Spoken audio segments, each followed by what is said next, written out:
దేవుని పరిశుద్ధ నామమునకు మహిమ కలుగును గాక. ఆమేన్. బాగున్నారా? దేవుని వాక్యం సెలవిస్తుంది.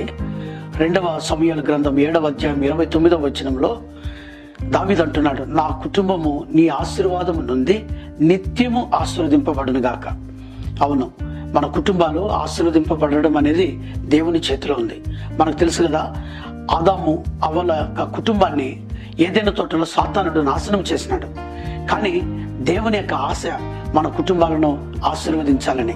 ప్రియమైన సహోదరుడా, సహోదరి, నీ కుటుంబము ఆశీర్వాదముగా ఉండలేకపోవడానికి కారణం ఏదైనా ఉన్నట్లయితే దేవుడు సెలవిస్తుంటున్నాడు, మీ సంతోషము పరిపూర్ణమగినట్లు మీకేమి ఇష్టమో అడుగుడి, దాన్ని నేను మీకు అనుగ్రహిస్తాను అంటున్నాడు. ప్రార్థించండి, మీ కుటుంబాలు ఆశీర్వదింపబడతాయి. ప్రార్థించేద్దాం. ప్రేమ కలిగిన మా తండ్రి, మీ బిడ్డల కుటుంబాన్ని మీరు ఆశీర్వదించండి, అపవాది శోధనలు తొలగించమని యేసుక్రీస్తు నామములో ప్రార్థిస్తున్నాము తండ్రి. ఆమేన్. God bless you.